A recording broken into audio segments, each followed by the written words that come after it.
What's going on, y'all? Welcome to the 606 Whateva Podcast, where we touch on events and agendas around the world and feed them to you from a Chicago perspective.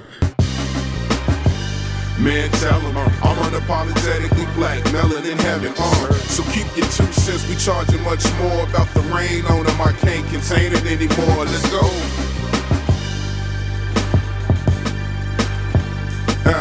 Let's go. If you don't know me, I am Big Mel, aka The Premise. I got the usual suspects, but there's an addition today, and if y'all don't know, we're gonna introduce y'all to everybody and make it happen. What's up, fellas? Y'all good? Yeah, man. Good, bro. All right. First and foremost, I've been knocked for not properly introducing everybody. It's happened, and I've taken that into consideration, and we're about to make it happen. Now, to my immediate left, my homie, my ace, Ray Skilly. Yes, sir. AKA Lyrics to Go. I've said it before, underground hip-hop Chicago legend. Ray, what's up, man? What's good, family? Man, you already know we making this shit happen. It's the 606 Whateva Podcast, man. Y'all tell me to keep positive energy, and I do just that. But All positive energy. You ready to get into it today, Yes, bro? sir. Yes, sir. All right, man. Hold that thought. To my far right is my homie, my ace, my cousin, Vince Parks, a.k.a. Vince Sanity, a.k.a. Daddy Parks. What's Yes, good, sir. man? What's going on, man? Glad to be back. Yeah? Yeah. Yeah, it's been, you know how we do, man. Yeah. You've been rocking with me for a minute, so it's time to make shit happen. Exactly. And to my, let me get right. To my immediate right, I'm going to get right with my immediate right. This brother, I remember when I first met this brother, man, it's a very anxious guy. Just when it comes to making shit right and making sure if you're not doing it right, he's gonna do it right. I've learned a lot from this gentleman when it comes to like my craft and my artwork, and aside of that, the business side of it, I've learned a lot from him. I'm appreciative. It's a brother, I call this my brother from another, Trey Excel. Yes, sir. Trey Excel, what's up, man? What's good? Trey Excel in the building, a.k.a. Big Bone off of Western and Flournoy. Ooh, happening? but hey, tell him the truth though, man. You ain't from here no more, Don't man. do that. Don't do that. All the way back from the A. He flew, he left here because he said Chicago wasn't treating him right. No, I'm just playing, man. Trey Excel flew all the way in from Atlanta to get on with us on the podcast. I'm happy you here, brother. We've always had crazy conversations online, on the phone. It's just it is what it is. Let's do it, man. Let's get it. I'm good. I'm good with this. So let's just kind of get into everything, man. So this is episode 10. We got a lot of shit to talk about, y'all. The first thing we gonna do is just kind of run through everything, like this Mike Tyson thing. Y'all know y'all heard about the Mike Tyson The airplane situation. thing? Yeah. Yeah. Did y'all? I don't know if y'all agree or disagree. We're not gonna jump into that right away. 1000% agree. I've got with Mike. Right? Yeah, hell yeah. But have you seen what the media is doing? Like trying to make it seem like here we go, he's back. I thought y'all. I couldn't give a damn. We'll talk about that. We want to talk about Elon Musk has purchased Twitter. Yeah. He's purchased Twitter, and I don't know if y'all, he's a very rich guy. He's a very wealthy guy. Rich is like slightly, really. He's a very wealthy guy, and he purchased Twitter. Was Twitter in trouble?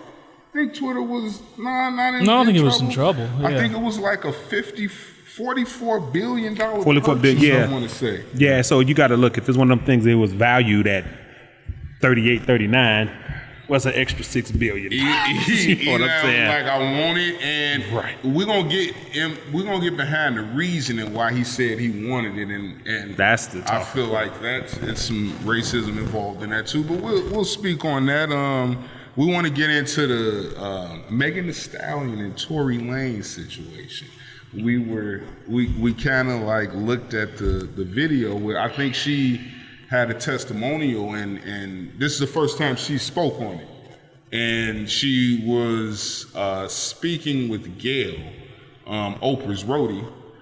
And we've talked about Gail before. I'm saying I gotta do that because we've talked about Gail before and how we kind of disagree with what I hate to bring up old shit, but you know the way she somebody called her a dog-headed bitch. Situation, it wasn't to my liking. And then obviously we'll park here. We'll start here. Let's start at the NBA playoffs because it's very current, right? Right.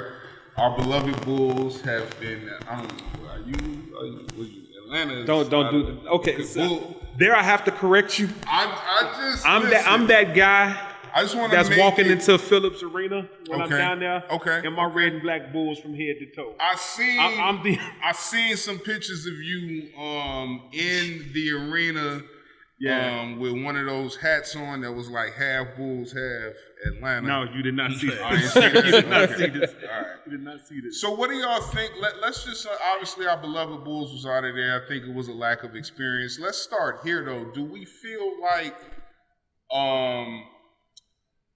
the light-skinned hero on our team is the guy to pay Max money to? I say yes. Okay, I'm there too.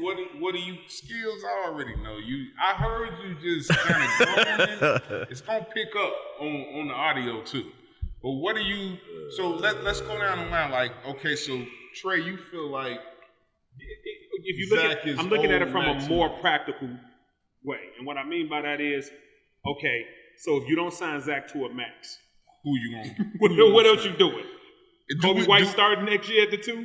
Do we all agree that Zach LaVine is like a top 5 2-guard in the NBA? Yeah, definitely. We went through this. I think I feel like that Zach LaVine is worthy of max money because one of the main reasons is because of what Trey just said. Who else we gonna sign to that max money? What we gonna disperse him, get a lot of draft picks that we don't know we don't know if they're gonna give us 25, 5 and 5 like Zach does. He had a hiccup in the playoffs, but what's crazy about it, I think this is his 8th year and this was his first playoff. You gotta get that shit time in the summer, man. It's two things with that with me. It's like what you want to do and what you have to do. Right. Yeah. So at this point, would you want to explore some options to add to the pieces you have to take you over the hump in the playoffs? Yeah. Do you need one more year of Zach LaVine to know if he's worth the money? Yeah. But you can't get that without paying him the money. So you want to see him one more year to be convinced, because I don't think they're convinced, because I'm not convinced. Why but you gotta. Just his numbers alone. So, like you said, and when we talked about this before, I'm learning to have more patience, right? Because with me, when it's time to show up, you show up, you don't show up. But that's because I'm a huge football guy. So in football, you ain't got this series. So in basketball, I have to be more patient. One and done. So I didn't really see much from him in the playoffs. If I could see something better next year, then I can say, oh, okay. But in order to see something next year, you got to pay him. Yeah, so you're opposed? No, you got to pay him. I get it. Because if he is that guy, then that's what you wanted. But if he's not that guy, you just gave him $200 million. Okay. All right. I mean, that's fair. I'm not you don't have an option, really. Yeah, I'm not saying, like, when we think of 2 guards, we got James Harden. I guess Kyrie when he plays. Are you counting Jimmy Butler as a 2? I would, yes. I would say Kyrie is a point. Okay, so Devin Booker. I would count Jimmy as a 3. Okay, so you're talking about I'm Devin definitely Booker. taking Devin Booker over here. Is Luka a 2? No, Luka's a 3. I'm giving Luka 3. Okay. If Luka was a 2, though, I would definitely be taking Luka over him as well. CJ McCollum. No, I'm not taking CJ. No, okay. What about Anthony Edwards? No. Minnesota. Now, see that the verdict is yet. still out on Yeah. Right. No, I agree. Yeah. No, You know I agree. what I mean? I'm right. I agree with you. Is Donovan Mitchell a 1 or a 2? He's a 2. You taking Donovan over? We talked about this. I was Vince, no. He didn't even let He you said he dialogue on it. Go ahead. No, I would. So there's been some talk because I think think Zach LaVine's with Clutch. He's with Clutch. So I don't know. I don't think the Lakers have any assets, but there's been talk of like the Bulls, or there's been rumors that Zach would be open to doing a sign and trade to go to LA. Like I said, Lakers don't have no assets. Other than LeBron, if they want to send us back LeBron. But and the Lakers don't have a first round pick until like 2024, so they can't do it. No. And this is the thing. Let me ask you this. Another perspective for me for signing Zach LaVine is I think the rest of the league is watching. Players, I mean by that. I think they're looking to see how we do Zach.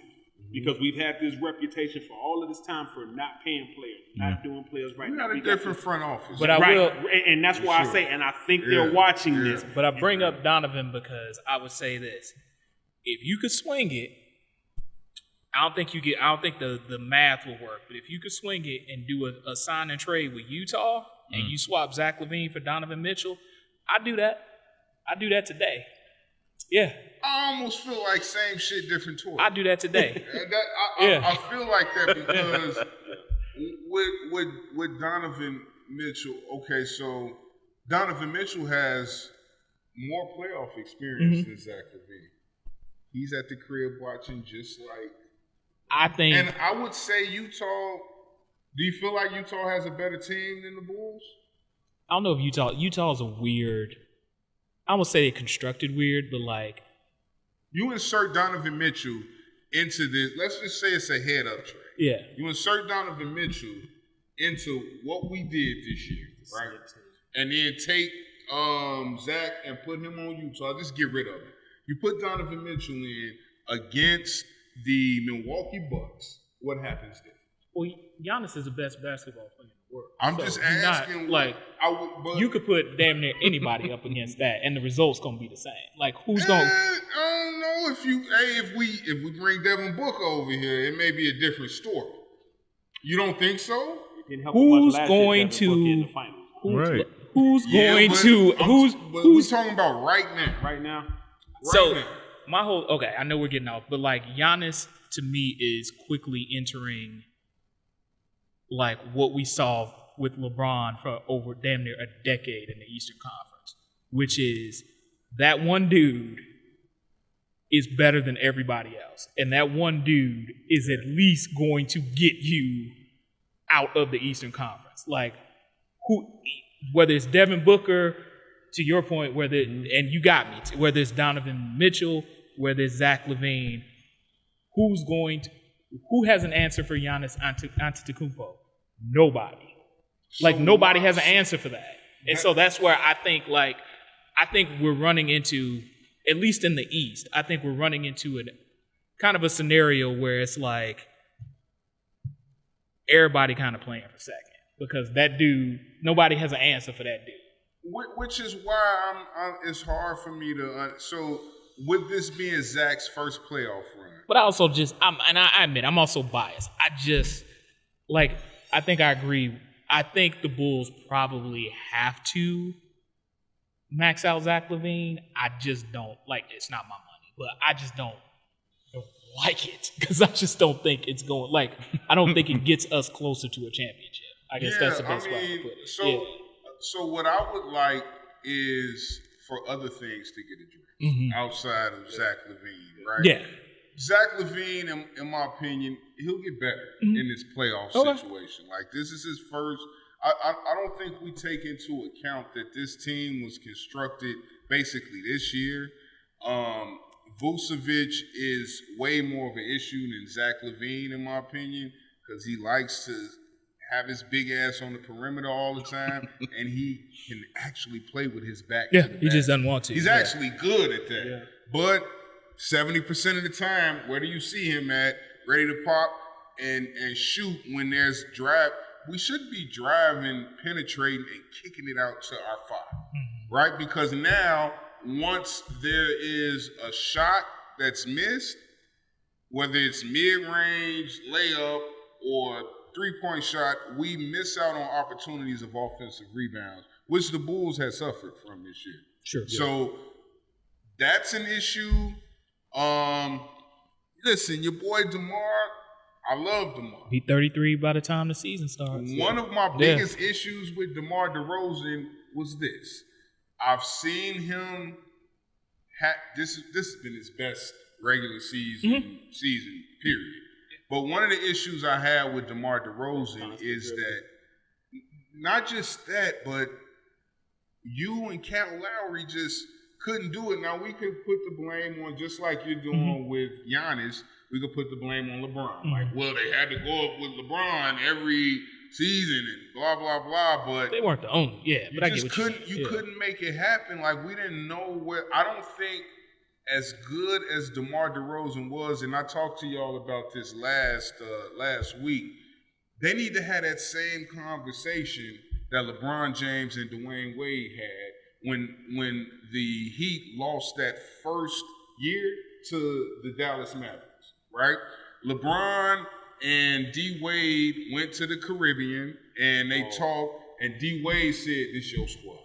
I think that kind of needs to happen because there was just so much of a, who is it? Oh, okay, I don't know who it is. Well, somebody needs to. $200 million answers all of those questions. You know what I'm talking about? If you're a max player and they gave you a max contract, you the guy. I see. I know, but they both have max contracts. The same with.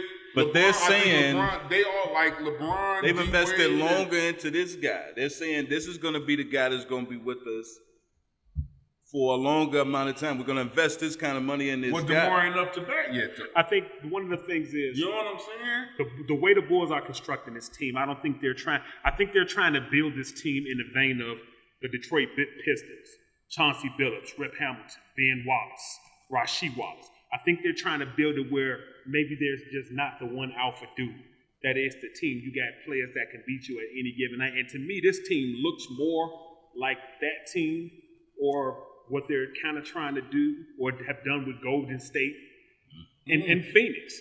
Because if you think about it, we know Devin Booker is the guy in Phoenix, but we know the importance of Chris Paul. We know we know the importance of DeAndre Ayton. We know the importance of Mikal Bridges on D. Yeah.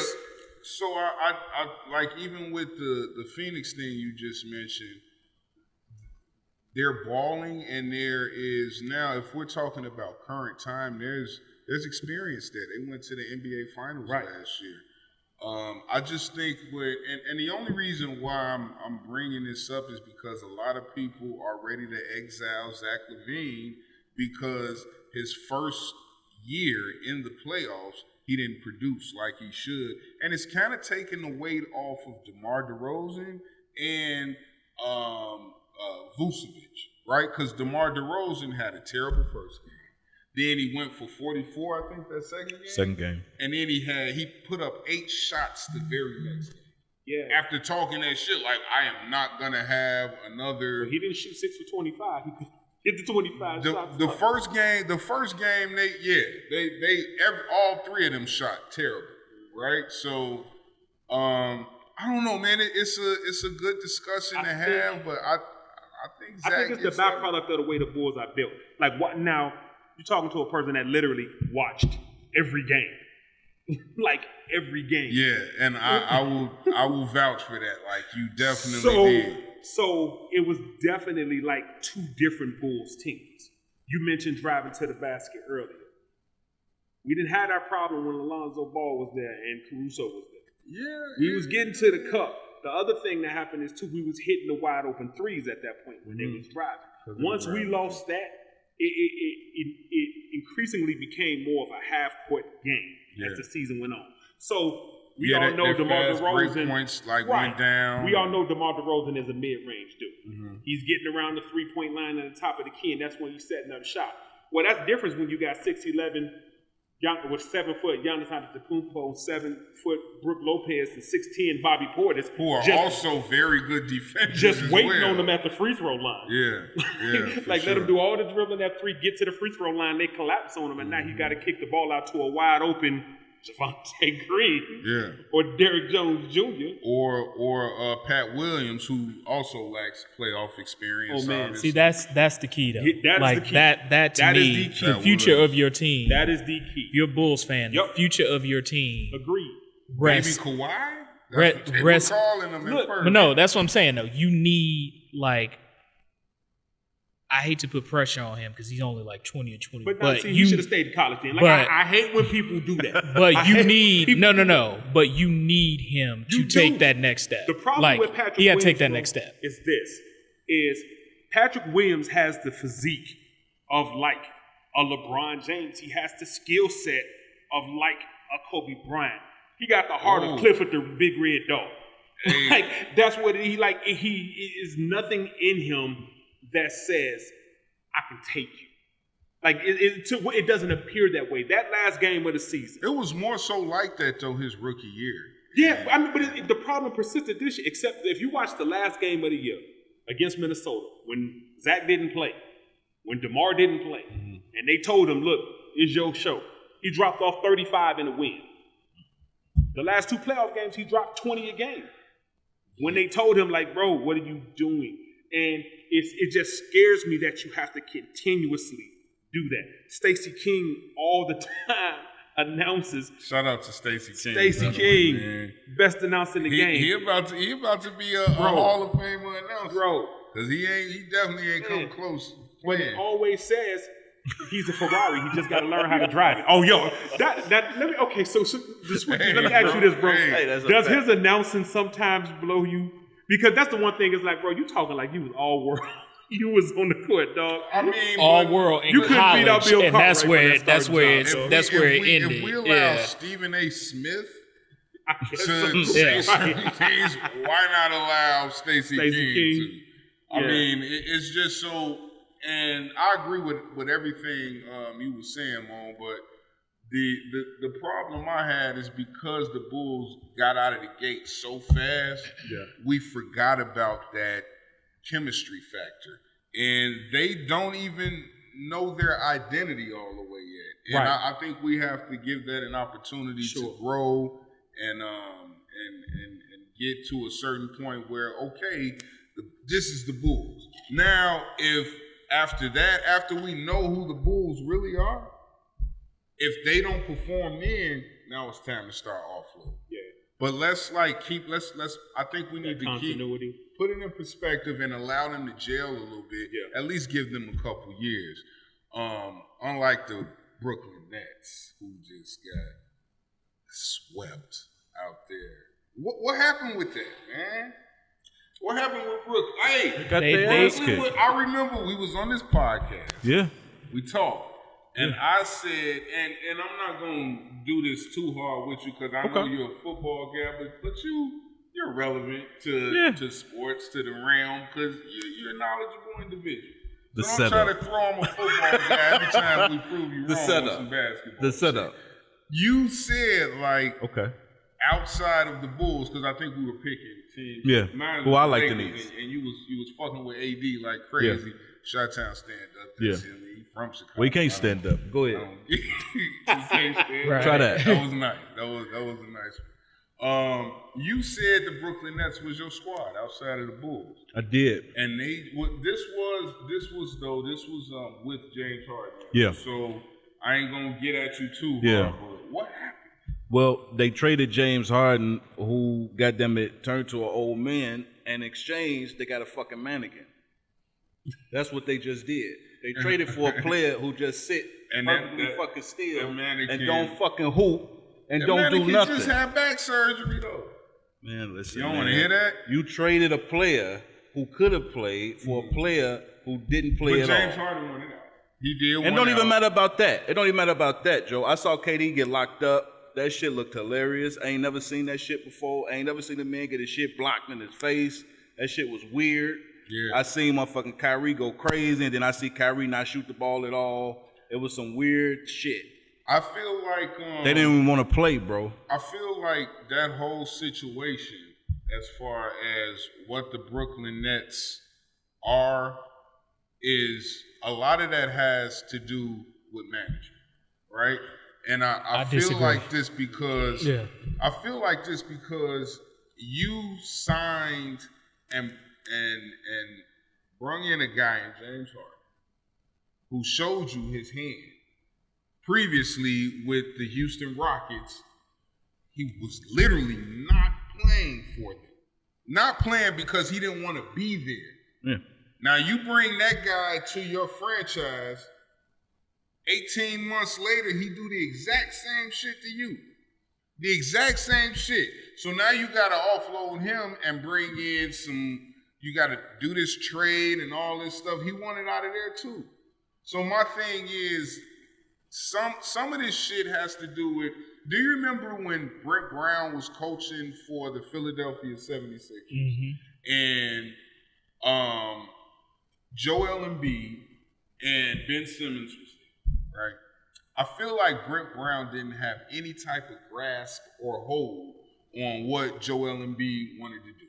We know Joel Embiid nobody can stop him down. He's Hakeem, he can be Shaq, and then he has these handles and he has a jumper like he's a member of the backcourt. They also had a team that purposefully tanked. But okay, go ahead.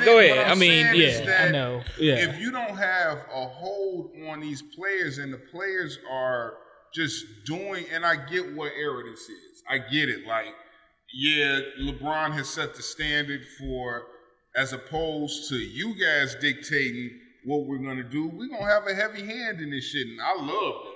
I personally love that. But with the Brooklyn Nets, we've seen in the past where all the lights and the highlighted players on one team sometimes don't work out like you want it to. And that's my thing. Yeah. Like, that's what I'm thinking. Like, other than LeBron in Miami, when has the super team thing worked? Exactly. Like, it never worked. What the Boston Celtics? Yeah. They were the first big three. Yeah. Golden Golden State. State. They were. But see, I think I looked at that differently. I looked at Golden State differently. I looked at Boston differently, and I'll tell you why.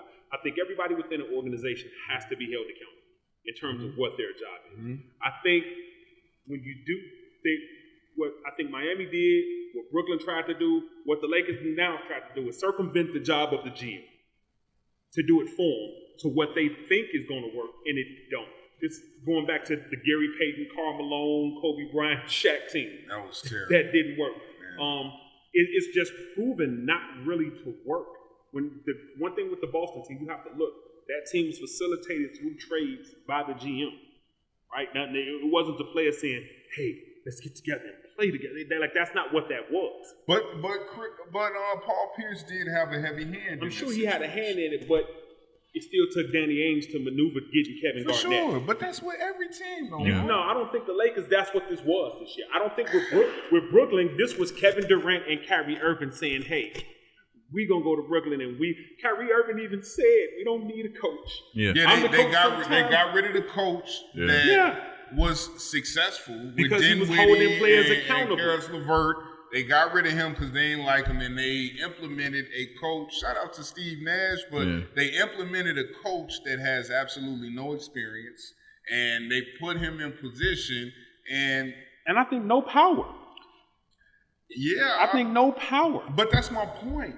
That's my whole point about the front office dropped the ball on this shit. But again, we can't do both. We can't say, okay, we cool with the player empowerment and the players making these moves, and then when the shit don't work, blame the coach and the GM. Why can't we do both, though? Why can't it be like an even balance? That's how it should be, but I don't think it is. To me, or at least that's not what it looks like. To me, Brooklyn's issues, for me, I put it down in a couple different areas. And you never do that with James Harden. Perhaps you'd be a little better. But to me, it boils down to a couple different things. I think there is something to the argument that, and I ain't trying to get into the whole vaccine thing, and I'm not trying to get into that. Right.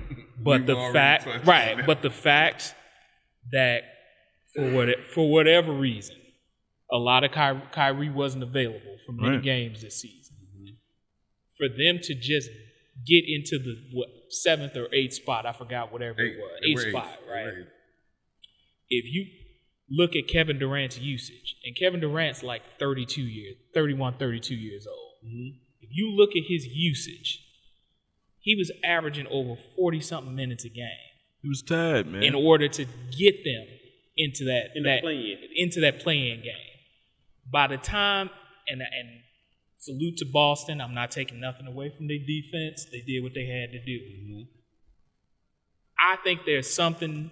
I'm not gonna put it all on this, but I think there's something to the thought that like KD was out of gas, and so I look at it like, if I'm Kevin Durant, I'm Kevin Durant's people. I know him and Kyrie, they tight. Kind of what we were talking about earlier. Yeah. Them two brothers got to go to the Bahamas. They got to go to the Hamptons, wherever they want to go. They got to sit down, and it's got to be a discussion. Hey, man, I need you to be all, I know you living the life of a martyr, and you are free to, you got all these highbrow thoughts and things you working on. But when it come to playing basketball, I need to know you all in. We put I need you to be all in. So like Kyrie you ain't got to look like, the way New York is going, the way the rest of the country's going. You ain't got to worry about vaccine mandates and you can't play on the road and this, that, and the other. I need you got to be in. But let me ask you this. With Kyrie, you don't think he is what he is right now? Because there was issues that caused similar problems before the vaccine. Well, no, every place he's going. Let me be absolutely clear. Right. I don't trust Kyrie Irving. That's my point. I don't even if it wasn't a vaccine issue, to your point, it was issues in Cleveland, it was issues in Boston, and whether it's a separate issue. No. It's a separate issue. I'm just gonna say that's what Stephen A. But it's always something, and I hate to, but it's always something. For sure. But I think at this point, because people are like, well, KD should go to the front office and demand they trade Kyrie Irving. That's not realistic. No. Like in my perspective, that's not realistic. It's not gonna happen. The two of you have put y'all, like what y'all was saying, they put this plan together where they were gonna come and play in Brooklyn. So for however long they gonna be together, they are married to each other. They gotta figure out a way to make it work. But it can't work to me, it can't work at this point in KD's career if he can't depend on Kyrie Irving. And like so far, whether it was the vaccines this year or the previous year, he had to take a sabbatical for whatever reason, you can't count on him. Let me ask you this. I think Kyrie Irving is an unrestricted free agent after this year. Yeah. You want him? That's my point. Do you ready to give this dude $200 million? 240 something million. Like who's doing that? I think you put him on a year-to-year type of situation. Now, where you get that from? Does he take that? And right. It's one of those same things like with the Zach LaVine thing. If you're Brooklyn and you allow these guys to come in, you lose complete credibility I think Brooklyn loses complete credibility as an organization either way. Right. Whether they sign them or whether they don't. But I think we were talking about this at one point. They can hang their head on the easiest fucking excuse ever. Like how we feel about it or not, the man had legally a legitimate reason to not be able to participate in playing. Whether you agree with his stance or not. It was something legit. It wasn't like he said he had the flu or some shit and just said it was a long-ass version of the flu. It was real shit. Like, hey, if I wasn't vaccinated, the law said I couldn't participate. That was a real thing. So now that doesn't exist, now people can look at it and say, well, now we'll get a full season when they get to play together. They got a full off season. Like, now we'll really get to that hope. They're going to pay for that hope. Now, let's talk about how the NBA kind of dropped the ball on that shit, because none of that shit made complete sense. Yeah, it was like, you can't play here, but you can go to another state and spread the virus. But I thought that was the city of New York more so than the NBA. It was. Okay, yeah, so it was. right. He could play road games. Yeah. That makes no sense. In certain cities though, like he couldn't play on a road game in Golden State. He couldn't play in Canada. He couldn't play in because they had it was like two other places. Right. Which is ridiculous when you really think about it. And I think Adam Silver should have really been like, what is this? Guys, what is this? Like, he can't play here, but he could play here. Like, I don't understand that. It's almost like, do what I say or else. It's cool. He got like what happens at the end? He got a built. I want to say an excuse, but he had a legitimate reason. Like his inability to play in home games, at least, was outside of his control. Regardless of how you feel about it, I'll give him that. I'm just saying, Kyrie is definitely an unreliable source. Yeah. Let's do that. So real quick, let's switch gears. Like who do you guys have winning it? Damn, that was was a It's side. between two to me. It's Golden State or Phoenix. Okay, so I think the nobody Western whoever wins the Western Conference Finals, that's the gonna finals. Yeah. Okay. I was gonna say that too. I really like Golden State because they got they gelling, they got all the pieces back, and that kid Jordan Poole, he hooping. I like them, but John Morant is giving them fucking problems. It was 1-1 now, right? Ja is a problem. Ja's not gonna get past Golden State, though. I honestly feel like that, and I'm loving what Ja's doing. He's got like that AI energy where, they look at him like, look at this nigga, but you can tell he really sacrifices himself for the game of basketball. I felt like young D Rose. Like that's what I got when I got that. But he's more vocal and more boisterous. I just mean really D-Rose, athletic ability. Yeah, just in terms of the way he plays and that. Did you see what he did? Yep. And then that dunk was just. I was gonna say, you know when you got like an out of body experience when your misses make the highlights. Yeah. That's when you know you own it. But that miss that he did, that he missed that dunk on Kevin Love. Yeah. He got that back. Yeah, he got that. What was that? The Minnesota series. Mm-hmm. Yeah. That shit was crazy, man. Yeah. All right, so you got Phoenix or Golden State. Same with you. You got the same thing. Nah, I think the Milwaukee Bucks are gonna win the NBA championship. Ooh. Back to back. Yeah, I think they're gonna win back to back. I will go ahead and take Golden State. I don't even think the Bucks will get out of the East. Taking Who's Miami. gonna beat them? Oh my! Nah. Miami, they're good, but like I Miami don't playing really good. I don't like I just don't see it. I don't see it. Okay. I don't see it. They definitely need Middleton back full force to Miami. Like their defense is just outstanding. But okay, we'll see. We'll see, guys. Do we want to? Now, the last time I did this, somebody had to pay up. Right, that's why I'm not betting. That's why I don't bet no more on this shit. That. All right, so I got Miami and Golden State in the finals. I'll definitely reiterate that situation when it happens, and then I got Phoenix. I'm sorry, I got Golden State taking everything. So you guys all got Milwaukee going to the finals. I got a repeat of last year. I think it's gonna be Phoenix and Milwaukee. You think it's gonna be okay? Yeah. All right, for sure. So we'll see. As long as Chris Paul don't win, I'm straight. Chris Paul been looking Oh, miraculous. See, I'm fantastic. I would love to see Chris Paul get a title. I don't like him. I would love to see him get a title. Why don't you like Chris Paul? Does he remind you of like a manager that like you doing too much, bro? Sometimes I look at Chris Paul and plus he's like president of the Yeah. So players are already like feeling a certain way about him anyway because he's got to be political at times, and sometimes that'll rub people the wrong way. And I feel like Chris Paul doesn't get a fair shake in a lot of shit. Cool. That's all you That's all you got to say about it? Yeah. All right, man. So we'll reconvene. We'll resurface that situation in about 3-4 weeks. Yeah, about 3 weeks. Mm-hmm. Moving on. Mike Tyson. His hands are registered as lethal weapons. They still work. Right? Yeah. Mike Tyson was on was this JetBlue? JetBlue, yeah. Was it first class he was in? No, I think he's flying. Might be flying commercial. That's the first thing he had. Why are you doing that, Mike? Shit, save money. Shit, $150,000 just for when show. Don King take all your money, you got to do what you got to do. Yo, to that's at least maintain. $150,000. He gonna pay that just to show face. Shit, pay that goddamn $2,000 and go get your flight. Hey, I think he should have been something. He Mike Tyson. Who the fuck will fuck with Should've Mike been on the Tyson on the PJ. plane? Hey, okay, so let's kick it off. So Mike Tyson is sitting in his seat, minding his own business. Correct. Got a guy behind him, and his partner is across the way in the next seats across the aisle, and he's just continuously in Mike Tyson's seat.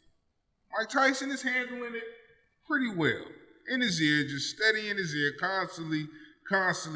The commentary from the gentleman that I guess was like putting this situation up there was like, dude, he's fucking talking to Mike Tyson like this and like that.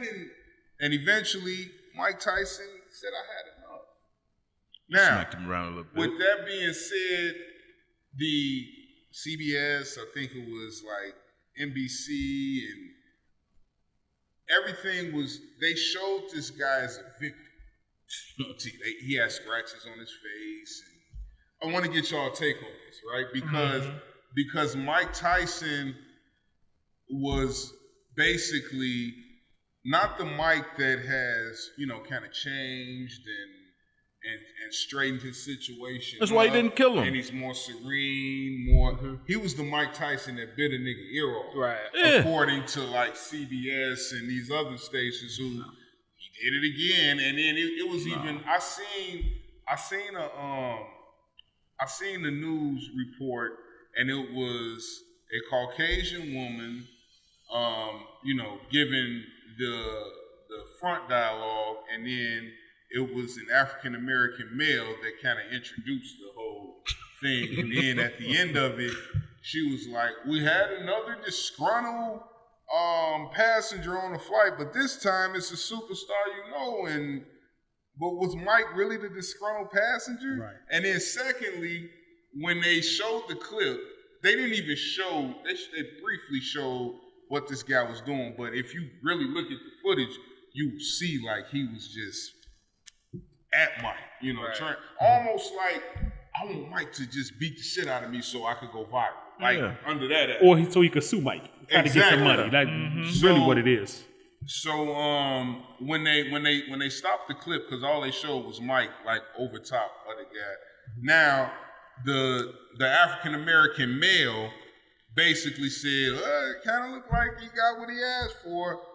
The Caucasian woman was not having any of that. She was just, you got to control yourself, and blah, blah, blah, blah, and but it was like they couldn't wait for. It was no dialogue about like what this guy was trying to do. Right. So speak on that. Like, is this totally Mike's fault? Do we give Mike a pass for this? You give Mike a pass. Or do we ask Mike to just control himself no matter what? How much more is a person supposed to control themselves, man? Like eventually, like,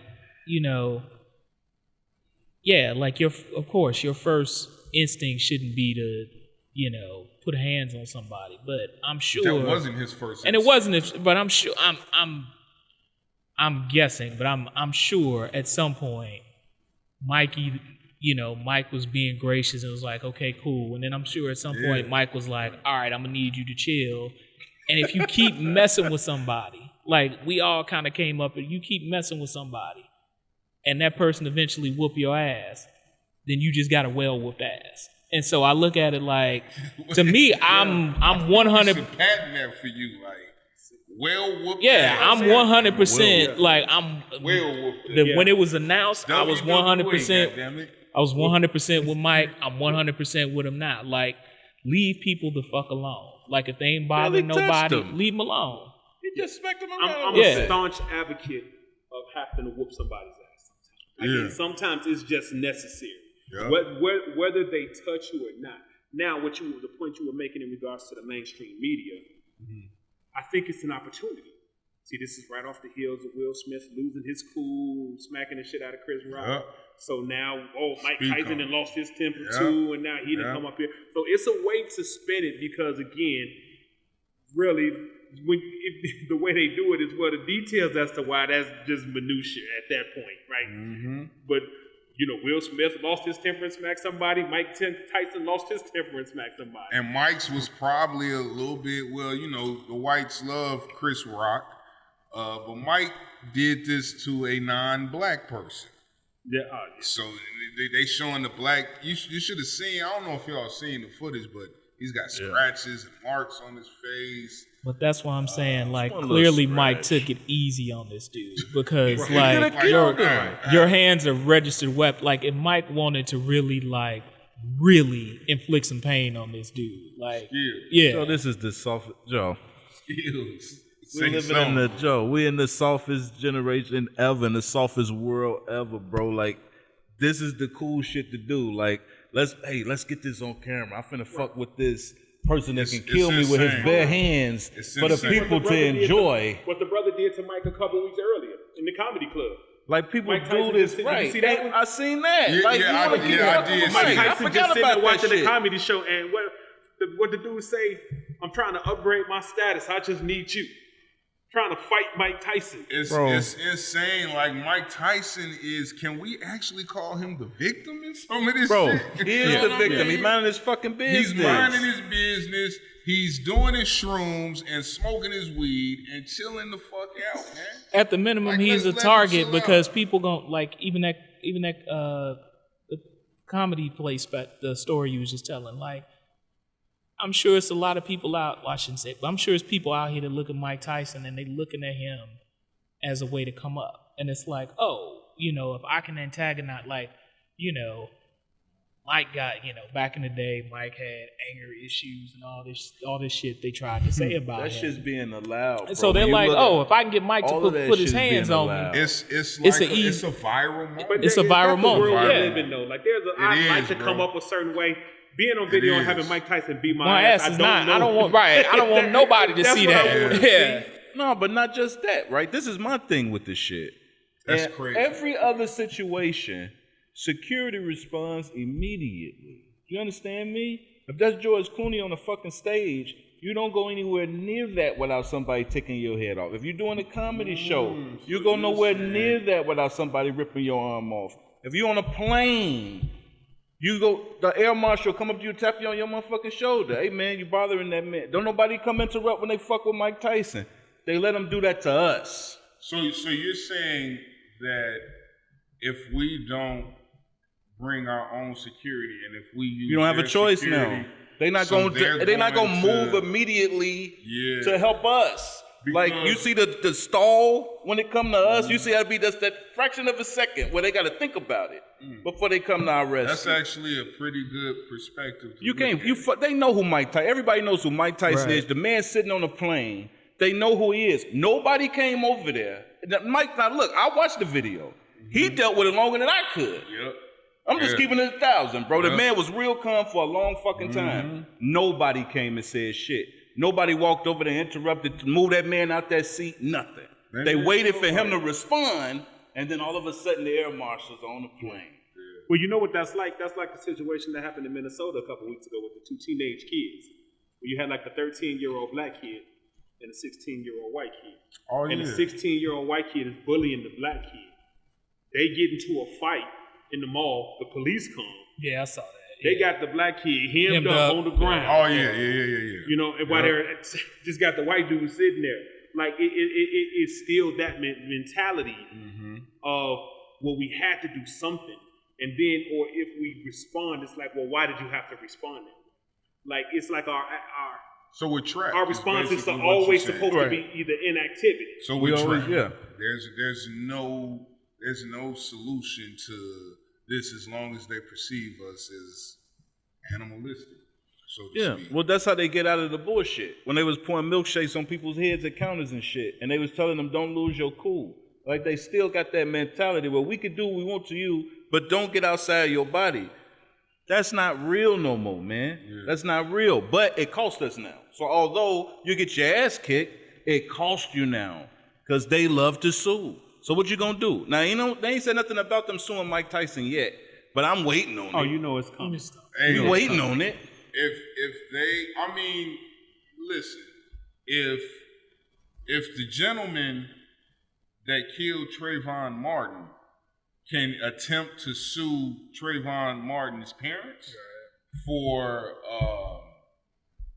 defamation of character and things of that nature, these guys are definitely going to attempt to sue Mike Tyson. It's just that it's the system that we're a part of, guys. I just feel like Gotta have you security. either get used to it or damn, what's the alternative? Right. What is the alternative here? Don't come Like, out.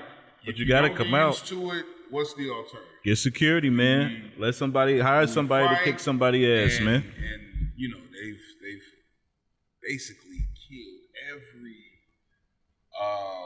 prominent leader that has fought against the system, and I think that was a message to it. So, Mike, keep fucking with the shrooms and smoking and trying to keep doing your Hot Box podcast, and you got to continue to be a good old boy at the end of the day, man, because they gonna be at you. Shout out to Mike though. I'm riding with Mike. Like I'd have slapped the shit out of Try Brooke to go out and enjoy a comedy show. The That's man it. could go on a flight. Very simple. He ain't bother nobody. Mike is the victim for sure in this That's situation, fucked up, man. But nobody sees it like that, man. Well, nobody that is controlling the airwaves of Hollywood and media sees it like that, and they do that on purpose. And to see, set that's the an thing. Mike Tyson is an easy victim because of his past. Yep. Yeah, he the Yep. poster boy for crazy for these. Right. These He's people. the He's whole always season. crazy. This is the whole Will Smith thing. That was a gift. Yep. That was a gift. That was He definitely hand wrapped the like- legacy and handed it to him. Mm-hmm.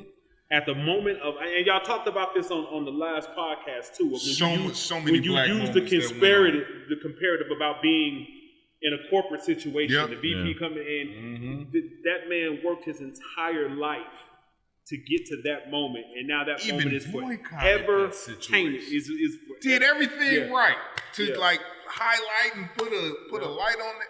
We're not gonna get back into I was that, gonna say, but man, did don't get me everything started. though, Right. And then you just gave it right back. Yeah. right back. Man. Okay, y'all. So this is a very sensitive issue. So we're gonna proceed with caution with this. It is first of all, gun violence is gun violence, right? We all agree, like it's a plague in not just our community and life. Period. Let's put that out there. So Megan Thee Stallion finally spoke on the situation with her and Tory Lanez, and she was talking with Gail. What is Gail's last name? King. Gail Yeah. King, Larry King's mistress. So she finally spoke in regards. That's Big to Mel. the Yeah, situation. that's Jamel Phillips. Hey man, I'm sorry, Gail. I still have those emotional attachments to Kobe. Like when Kobe passed, like, and I digress, but when Kobe passed, people were calling me like he was a relative. So when she did that, I stopped rocking with her like immediately. It's gonna take a lot. Made the for me reference to his case about when the rape. yeah. You put the WNBA legend in like a compromising state. She didn't even know how to respond to that. That's something to it. We've already talked about that. But so Gail, I know she was licking her chops trying to get this interview. She got it. And Megan Thee Stallion was there was a lot of just, I never seen Megan like that. And again, we touch on the fact that if this is, we saying it's still alleged, right? That Tory actually did this? Is it alleged or is it factual knowledge that he's the one who pulled the trigger and shot at her feet? Well, we know he's on trial for shooting, having a gun, and we know it's bullets in the foot. Yeah. So that's what you know. Like we know that. That much. So Megan, stated that she had got out of the car and her friends called her back into the car because there was heavy arguments going on, and she got back into the car, and I think she said that Tory Lanez told her, Come on, to man, dance, don't do it. See? and shot at her feet. There was a lot of just crying going on, and then even when like Gail did ask, like, what was your relationship like with him? Because obviously, like if it led to this, there had to be some type of emotional ties going on.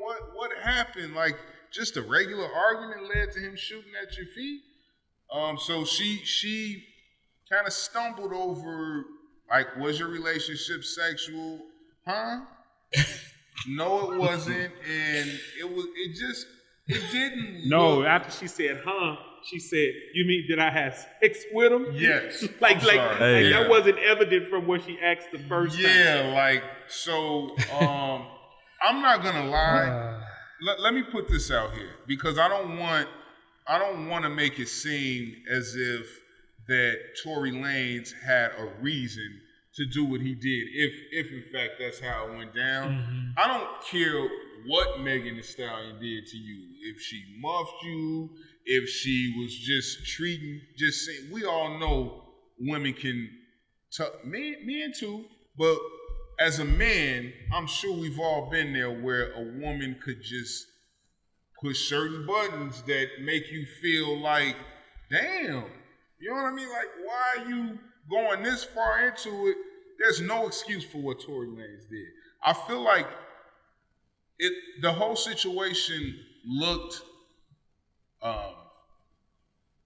disingenuous. It didn't look like it was coming from I'm gonna tell this story and this is how it happened. It looked like I'm going to, like, you know, put on my acting hat and really make this situation stick, when I feel like you don't have to do any of that, because what Tory Lanez did was unacceptable in the first place. And I don't know if it looked like a coach job to me. And if it's not, forgive me, but it is my podcast and I say what the fuck I want to say. But I feel like Megan Thee Stallion was coached up to react the way she did during that Gayle King interview. Guys, y'all could take this or y'all don't have to touch it, because I know it's...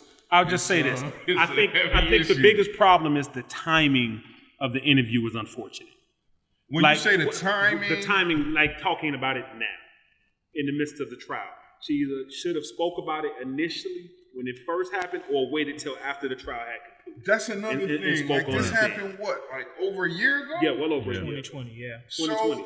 So that's one of, because it's in the midst of trial and it's happening right now. That's what I mean by, I think the timing of the interview is unfortunate, because it can appear opportunistic and disingenuous.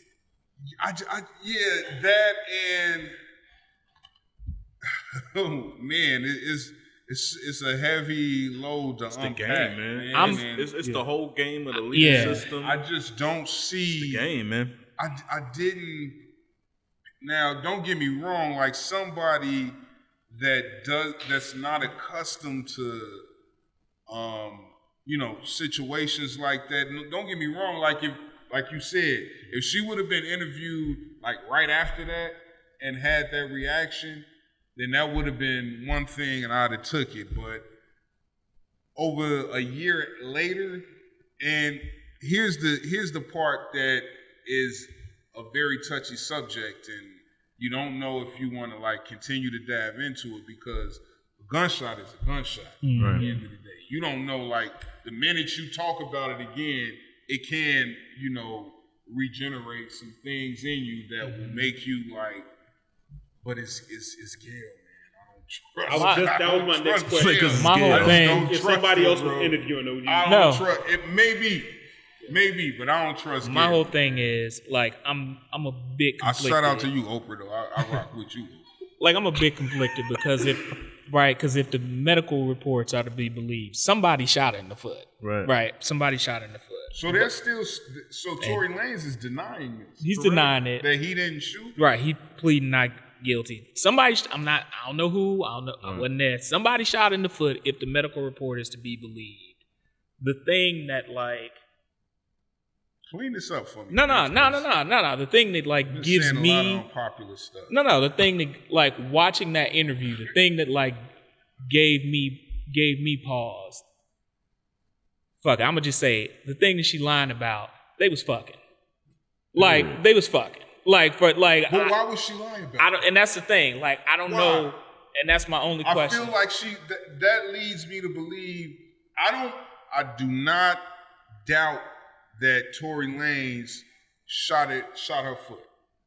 But why do you have to construe this whole let me really make it stick and make it concrete? It's almost like I feel like if she wouldn't have been coached up like that if she was like a Paris Hilton or just a regular white girl that's not a black chick from the hood. Like, why you gotta make her? But why does that matter? Why does it matter if she slept with him or not? But I was gonna say, That's my question. Yeah, like I don't think. I'm not saying it does. I'm just saying.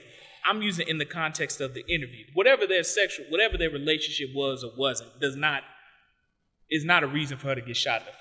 100% with 100% But with you on it's just that. a dishing. I'm just saying, just in the context of the interview, that's the one part where I was like, I felt like you wasn't. It didn't feel genuine. It didn't feel genuine. Yeah. And here's the thing: the reality of it is, if they were right, that strengthens her case for him to have done it because it would be more of an emotional attachment. Right. At that point. Right. So that segment just did make it really weird. Yeah, but you 100% right. It's not. But that's my whole thing in regards to this.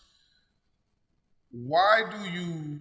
I feel like Megan is this hip hop artist. She, everybody knows her background because at the end of the day, like they're gonna give the whole shebang out to you. She raps about WAP and she's just a hip hop artist that is a street culture hip hop female artist. But no, that's not all she is. But hold on, Ray. Like I just feel like they told her to manifest this sensitivity in you that you don't always give to us, right, in order to make this thing stick. Yeah, and that's what I don't like, that she fell into that for whatever reason. And we know like if it didn't work out in a relationship, we know how things go as far as police being called or things of that nature, whatever it is. I just feel like you didn't have to give us that. You didn't have to give us that. That's not you, Megan. That's how I feel. Like, that's not you. Just tell us what it was. Like, yeah, this nigga shot me in the... You ain't have to say that. Right, now. He shot me in the foot, and, we got into an argument. Yeah, I told him he wasn't. Nah. I feel like the charges would stick just as much if you didn't have to just, do this extra. And whoever coached her, that's who I'm really upset at, not Megan. It's gonna work for Go ahead, Ray. I'm sorry. No, it ain't no big deal. But no, look, to me, anytime that I see all of this, I know it's a program and a machine behind it. Like, she makes $1 million for a lot of people. You know what I'm saying? We could think we want to think. She sells a lot of music. But no, right now it's her turn.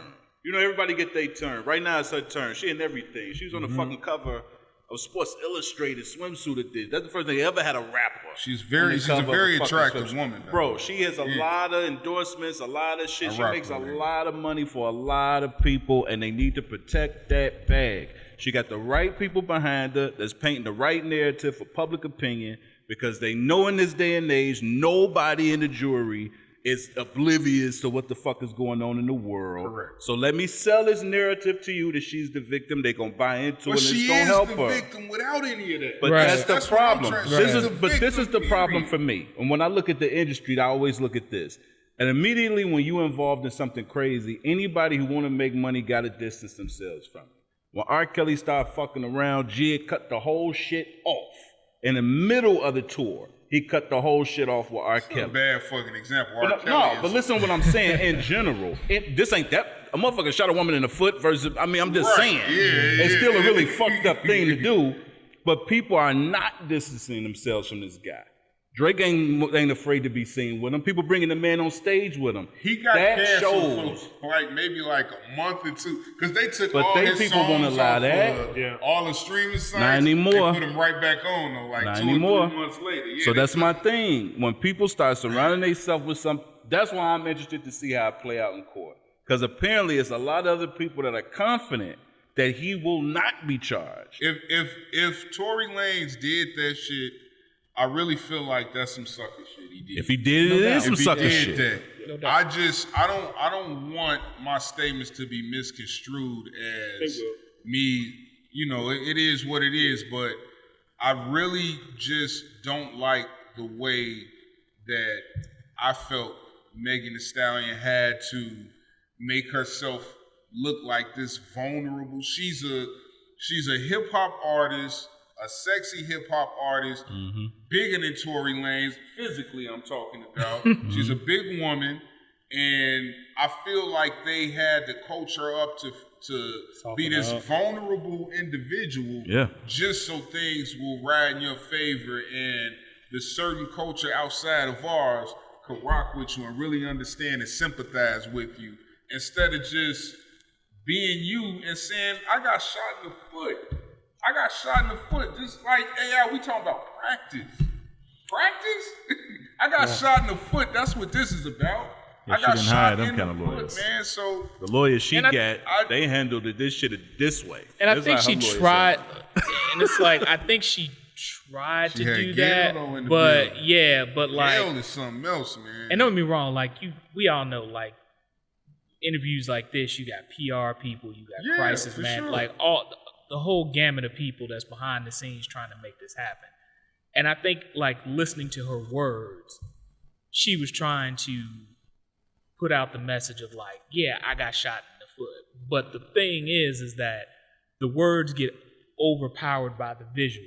And when you look at the visual of the interview, and and once again, I'm not saying she lying, I wasn't there. But That's when not you look what at it's you about, look at yeah. the visual, it didn't help.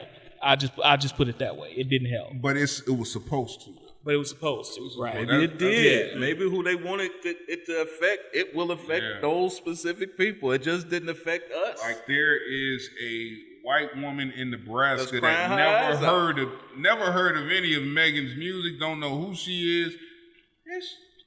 They're doing it to each other. She shot this young.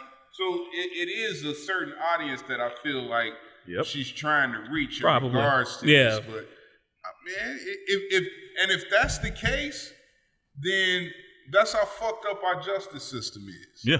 You know what I mean? But you have to sell it like that in order to get justice. Exactly. So I guess I'm really mad at the system. See how I clean that up? All right, let's talk about. So Elon Musk has purchased Twitter. Well, technically, it has not closed yet. But it's right there's there. an agreement. It's- Yeah. I think it's a $44 billion purchase. Was Twitter in trouble? Nah. No, I don't think it was Twitter in trouble. wasn't in trouble. I They thought just there made an was offer like they a couldn't couple refuse. issues that were. It wasn't in trouble, but Twitter. Can you imagine the headache legislatively that it has to be to run a company that's like Twitter? That's where I'm trying to get Yeah. you. Like so. Yeah. You don't so mean Elon- financially in trouble. You mean just Exactly. logistically because of the inner workings of it. Yeah, because it draws a line. When you're talking about free speech, that's always something. Look, here's the thing. In America, we always say, well, we got free speech. You can say what you want. Well, this is true. The reality of it is there's consequences for free speech. And that's the part of it that a lot of people don't really want to address and talk about is what the consequences are for your free speech. Yep. So that's why I'm getting at right there, Mon. Let's park right there with this shit. So, I'm gonna read a quote. Musk has vowed to unlock Twitter's potential by loosening what he sees as unfair restrictions on free speech. This tells me the main corporate that he did not like to see that. What happened as far as locking that shit up was Donald Trump. That's right. That's code to us for he gonna let Donald Trump back on Twitter. Not just that, it just kind of you spend $44 billion because I feel like that's really the only motherfucker that you are upset about, like just being. Did he initially make a statement about that when they permanently blocked Donald Trump for Twitter? Did he make a I statement? don't know if he did or did not. I can't speak on that because I don't know for a fact. But his reasoning behind purchasing Twitter is all based on everybody should have the right to say whatever they want, and freedom of speech is just that. No matter, even if it incites racial tension, Right. Sexual preference, things of this nature, it's your account. You should be able to speak on it. So if he does that, what's your take on this? Like, if Elon Musk says, Trey, you could say whatever you want on your Twitter page, and I will not shut your shit down. It's the same thing. It's the effect of it. Okay. Correct. You can say what you want to say, but how is that going to ultimately affect you? See, the problem with it is, because it's always going to double back to Donald Trump. It's because he's probably the first individual that any of us can think of, probably in our lifetimes, whose speech did not come back to bite him in the ass. It did that. Who was able to say absolutely whatever he wanted to, and there was never any repercussions for what he said. Like, I always ask this question to people, and I think about this: if Barack Obama, the day before the election, had audio come out that said, "Just grab him by the pussy," like, he's done. So that if that wasn't, they would have created a new law passed impeachment. Like, if that wasn't a sign of things to come. So now, if I'm trying in any capacity to give Elon Musk the benefit of the doubt, well, my question to him would be, while you're opening up freedom of speech, what's your stance on truth? Right. What's your stance on truth in that freedom of speech? Correct. And if it's just if you can kind of go say because what he's going to ultimately at this point in the game, he's either going to clean it up or kill the platform altogether. But see, that's a tricky word though too, Mo. When you say what's your stance on truth, because my truth may just be my perception. No, I mean, my truth whatever may is not fact. be No, I'm your talking truth. a factual truth. Like, I mean fact. Like, whenever you hear So Donald Trump's his verbiage was perception. That's how there was no truth behind that. So that's shutting my him point. down. Right. See, we're assuming he's talking about Donald Trump. We are. But when you say freedom of speech, that has absolutely nothing to do with truth. Right. Right. And, So and when so you ask it's him, a double-sided coin. Yeah, it's a rough. It's a. I guess I would like to know what his stance, where his stance lies when it comes to the disenfranchised communities. Oh man, Nowhere. So that's my whole point of like, okay, we really know genius move. And I get it, like, you know, I mean, Elon Musk, billion, like none of this matters really, but it's a genius for all move argument's for him. sake, Elon Musk is he's a libertarian. Like, basically, he's gonna come out on the side of like limited government and this whole, perspective of like, right, the government shouldn't interfere in people's private lives and this, that, and the other. And he's gonna come out, quote unquote, as a free speech advocate.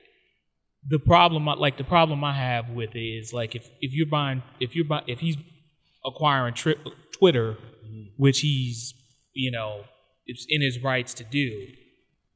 Like, ultimately, I look at it like, so now on the platform, we're trusting Elon Musk and his disciples to be the people who decide what does and doesn't qualify as free speech. Yeah. And so what it gets back to is like more power. Yeah, like he wants to be more power. He wants to be the person that decides what is or what isn't free speech. But then, like, I always like push back, whether it's Facebook, any of these social media apps, like, it's not a free speech issue.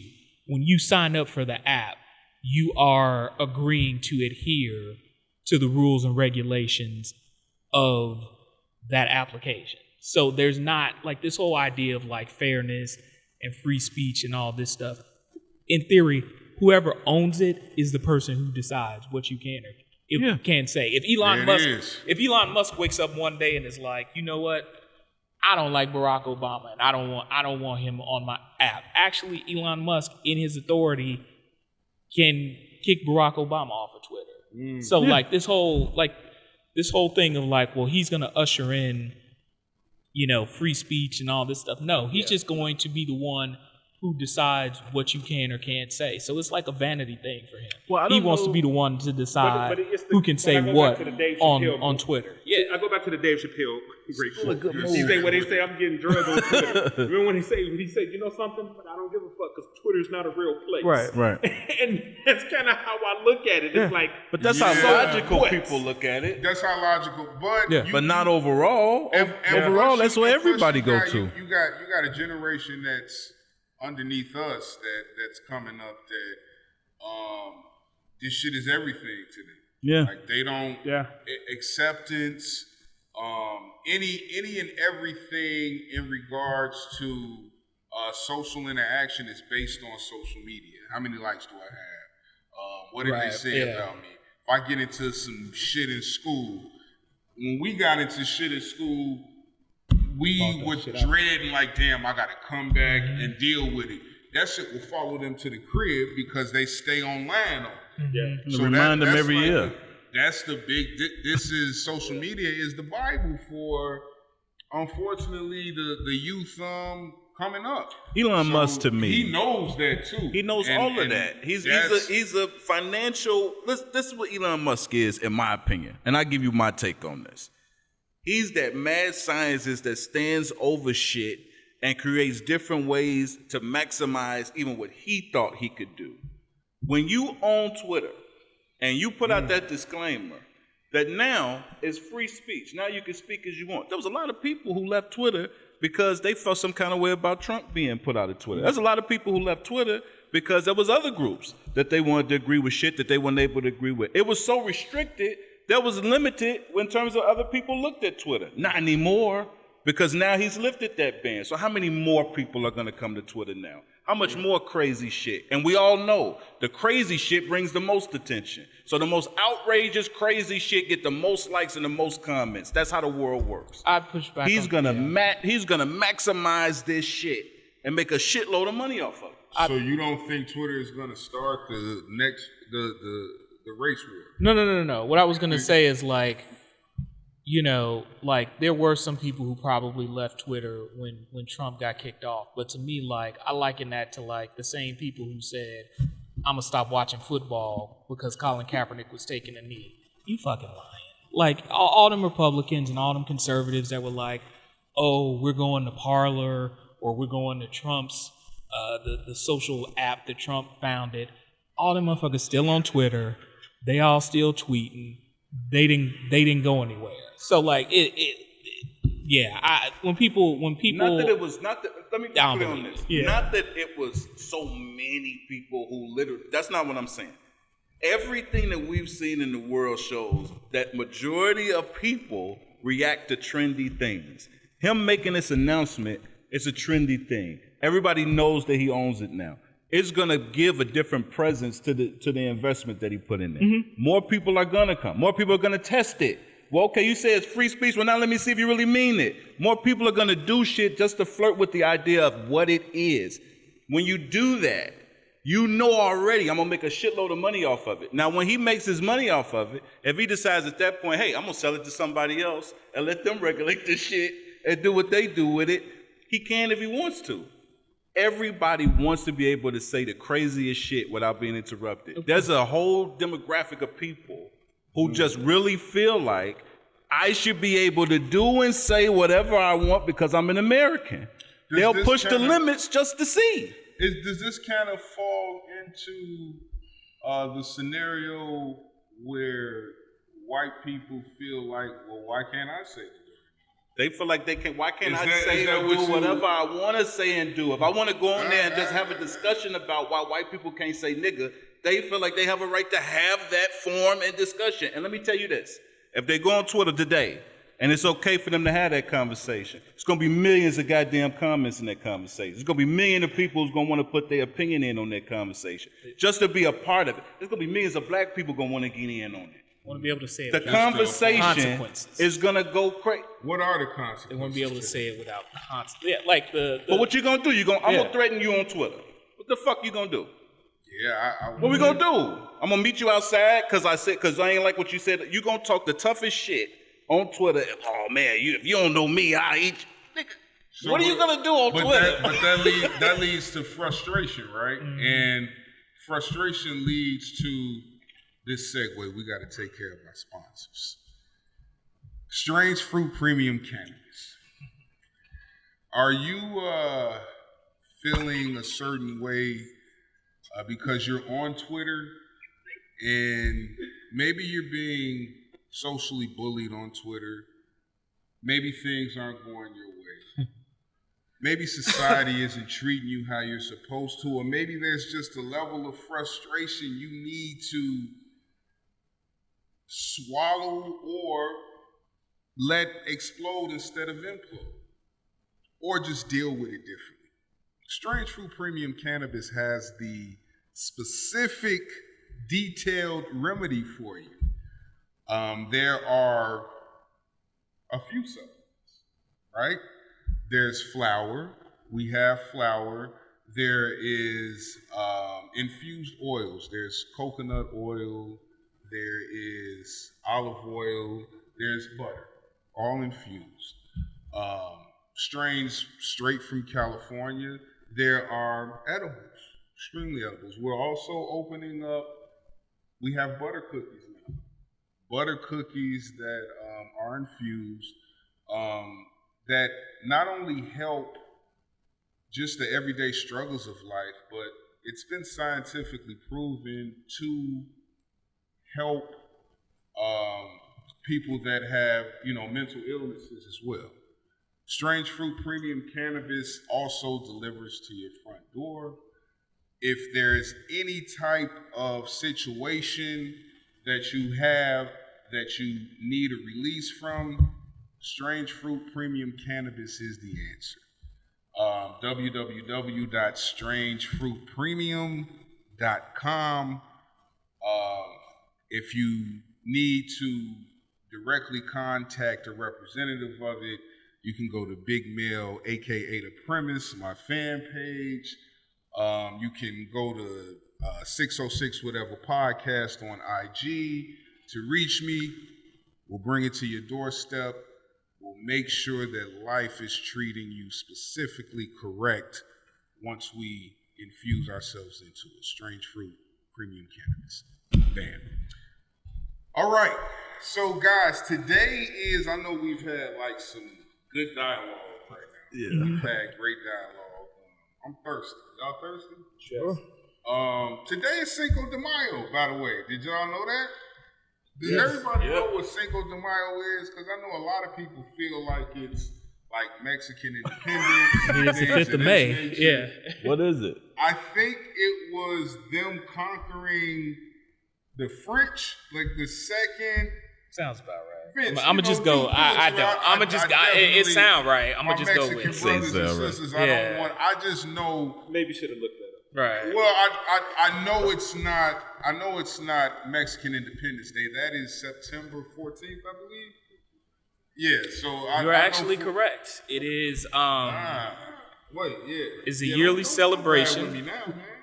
Hey, gotta give credit where credit is due. It's a yearly celebration held on May 5th, which commemorates the anniversary of Mexico's victory over the Second French Empire at the Battle of Puebla in 1862. I got you. Led by, and I apologize for butchering his name, General Ignacio Zaragoza. That sounds. That sounds about right. Sounds about right. Coming from a brother. Right. Sounds about right. I've been to Mexico like 11, 12 times, man. I love Mexico, so yeah. So to commemorate that, we do have a special guest bartender in the building who is going to make us margarita. Y'all like put the spin on that. You like it? I did. It was decent. So we do have a special guest bartender, Latasha, who is also a entrepreneur, a black entrepreneur as well. Tasha, can you just let us know not only what you are serving us up right now, but also everything that you got going on right now? We would love to hear all about that. Please holler at us, young lady. Okay, so thank you, cousin Jam. I am making classic margaritas today, so happy Cinco de Mayo. I am Latasha Marie Catus, the CEO and founder of El Marie Nail Lacquer. We are a vegan-friendly, cruelty-free nail lacquer line. All products are handmade by myself. Fully e-commerce right now. We are in a Black-owned beauty box. And just constantly trying to expand. We do vendor shows, pop-ups, local, so I ship locally, ship anywhere in the world, really. Bartending is a part of my journey, actually. Bartending actually is what helped funded my business. So bartending, I also do hair braiding. It's a conglomerate of things. But as we know as entrepreneurs, it's a journey. And you don't always have the money, and so you do find other things to get yourself off the ground. And so, again, Latasha Marie Catus from El Marie Nail Lacquer. Look out for us as we are trying to forging ahead to get on the shelves of Target and Ulta and Sephora and Macy's. So keep your eyes open. You can find me on Instagram, Facebook, Pinterest, YouTube at El Marie Nail Lacquer. That is at LMARIE NAILLACQUER. It's pretty long, but you'll find us. My personal Instagram, Facebook, what have you, it's at I am El Marie. So look out for us. This story goes back like 6 years ago, but Elon Musk canceled this dude's Tesla order because he badmouthed one of his events on the blog. But we talking about free speech, right? Oh, that's wonderful. We could bring, we definitely could bring that Yeah, shit it goes back. back to 2016. But yeah, he canceled. We got a crazy... Dude put 5 G's down for a Tesla, for down payment on a Tesla order. And he canceled it He because... canceled it because he badmouthed. He had some unfavorable comments about one of his events. How petty do you have to be to even find that out? Like, you know what I'm saying? Like, out of everybody that has a Tesla order, how did he find out that this is the guy? That's the free speech king right know, there. right. Yeah. That's why he's a bit... Like, pettiness creates revenue, I guess. So, You don't feel bad about shit. So, while... You do it to anybody. We got a topic that is it's a little, I don't want to say disturbing, but it's just weird. I want to get everybody's perspective on this. So female inmates pregnant after having sex with transgender inmate. That's for real? Yeah. Yes, it is. It's very real. Wow. So I believe there was a law passed that allow, I guess, criminals that feel like they are women to, would you stop, bro? That feel like they're women to, be, placed into a women's correctional facility. Wow. And this led to this transgender impregnating 2 women. Now I'm trying to see what this was a story, but do we really, if you've labeled them women, obviously we know the science behind all of this, right? Like we've talked about this previously with sports. Mm-hmm. There's commercials now in trying to infuse like transgender situations into depending on how you feel and what pronoun you want to be labeled and called. What is the downfall to infusing criminals with this? Or is there anyone, like, why would this even be I don't even know why it's a story. Yeah, like because trust me, there are male inmates that impregnated female prison guards or female prison employees. Like I don't even know why I said Yeah, that. I heard it. It was such a, for me, it was a non-start. Like, I heard it and I was like, okay, whatever. What is Yeah, this? like, I don't. I think the more prevalent conversation was when we were talking about it infused in sports. I think that's more of a situation, but I'm like, really, this? So I know some of the Yeah, it seemed like it would be more of a safety concern than anything. Or no, the or what- guards and inmates. Or what people did, sorry, I mean, cut you off. What people did was they keyed in on that one word, transgender. And so that Once automatically. again, I'm starting to kind of go with what you're saying. Right, like that whole situation in any other scenario in this country, people who get put in jails, for the most part, we put them in jail and they are forgotten about, right? Like they are, they gone somewhere to do their time and we don't think about it. But because and it's a non-story. But because it's a transgender person, and that's what I'm getting. Yeah, at. it's like now we got a story, right? When in any other way we don't care about it. Right. And I'm sure some of the men that are locked up probably would prefer the transgender to stay in the male jail. But that's something totally different. Totally different. I don't think this is a story. Vince, you touched on this Good comedy. a while ago. And yeah, I'm starting to kind of, because it's transgender, like the story is just like that's the way trendy topic more now. Everybody wants to talk about it. Than it should be, right? And a female's pregnant. There's been females pregnant in jail before. Yeah.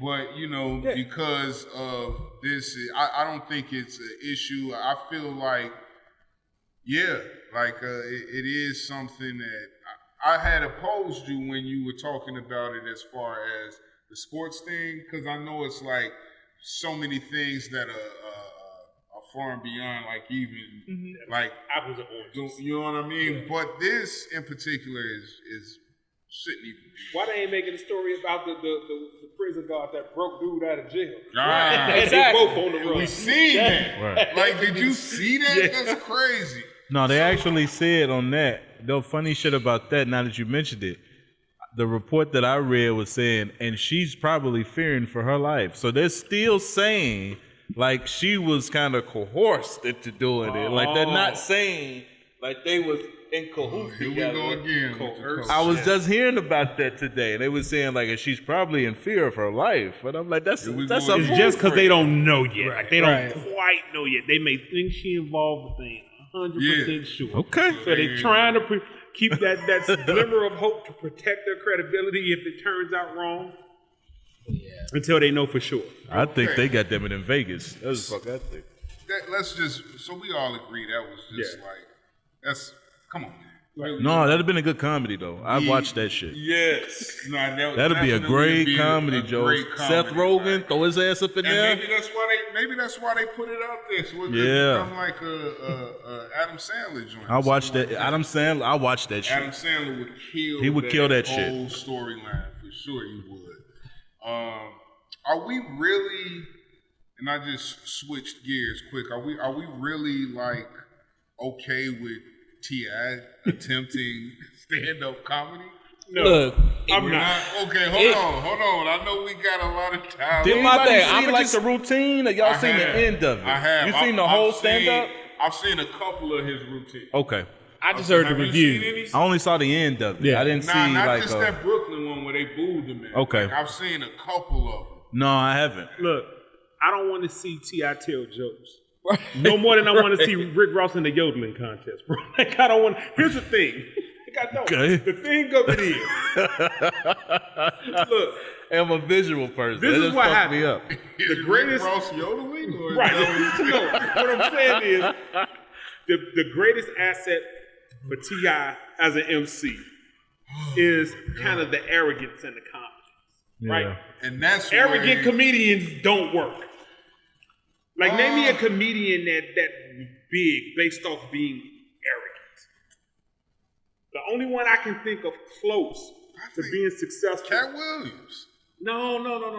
Because Cat Williams can make fun of himself. Yeah, but they real comedians. Yeah, okay. You see what I'm saying? But that's not necessarily arrogance. No, what And I'm saying is that's what he sold his music on. I We agree. don't want to see T.I. vulnerable like that. Like, that's the whole I thing. agree with that. Like, Bill Bellamy is the only person that I can think of. But he's vulnerable. But what I'm saying, but he's the closest one I can think of that sold himself as a comedian on omni shit. Yeah. Bernie Mac was able to do that to a degree without presenting many flaws to himself. Bernie Mac is probably the better example. Yeah. But But even him, you the hard street dude that talk about shooting up, doing like now you telling jokes, like, But who and I'm brought down some- there, like I just don't get that. And nobody like wants to. And so here's my thing: like there are comedians that are, it's kind of the same effect that the old head hip hop artists see the young guys going in and they get super offended by it. And so one of the things that I disagree with the comedians that have climbed that ladder another way, as opposed to the comedians nowadays like the DC Young Flies and some of these guys that are just out here right now that have stapled their career through social media. They have an issue with that because they stapled their careers through going to venues Comedy and clubs, doing yeah. stand-up comedy. But on the flip side of things, we come from that cloth where, we are not labeled as the young hip hop artists that are, Right. but we also right now are still making music, and we also are still pushing our brand out there. Right. And we also know what the beast of social media is. That shit, in my opinion, is just as exhausting as going to some of these venues late night. It's another job, bro. To become viral On social media. you gotta pay homage to that shit in a sense. And I feel like even if you get mad at T.I., like what we're doing here is kind of like saying that T.I. can't do what different coaches do. Like, okay, if I get here, I want to monetize everything. Yeah. Now I'm gonna go here and here and Yeah. here. So we're gonna hate on him for that. If he's not good, I was gonna say, is he funny? situations will play Right, themselves yeah, out. yeah. Trust me, guys. And see, with me, it's one of those things. I'm just weird that way. I like certain setups for certain things. for sure. Right? I was a big Outkast guy. I had no interest in Andre 3000 doing a solo album or Big Boy doing a solo album. Okay. I had no interest in Eric Sermon doing solo because I'm a PMD fan. Yeah. Like that is just my mind, and it's just being an old dude. That's where that comes in with me. Like there's certain things that I'm programmed to. This is what I did. Right. And it's not to say that I'm not adaptable, but that adaptation is going to be a little bit more. It's going to take a little bit more. Yeah. So I have to see more of the sets because. But that's different. Right, because when I listen to It's T.I.'s not saying comedy, you're not giving him opportunity. You're just saying that it's gonna take a while. for right, you to because when I get hear to the that, stand-up and I that's hear fine. the jokes, I relate them to lyrics to songs. And it's two different platforms, but it's from the same person. Yeah. You see what I'm saying? Well, his jokes just aren't that good. Well, see, my thing is, we come from an era too where I ain't gonna say it was, but we perceived more of what rappers said to be real. When we come from with me, the NWA, the Easy, like you perceived this was somewhat of the life that was lived. So you gave rappers more credit, more reason. What to say? Give somebody benefit of the doubt. Excuse me. Right. You give them more benefit of the doubt. Okay. Of what he's saying is being true. So to hear that, to listen to the lyrics, to listen to Paper Trail, which is like one of my favorite albums of all time. So when I listen to that, going from that to stand-up comedy, I have a hard time fusing the two. Yeah. So, and that's my thing as well. Like I don't feel that, just to kind of go back on, the so-called hatred that, the veterans of comedy have for T.I.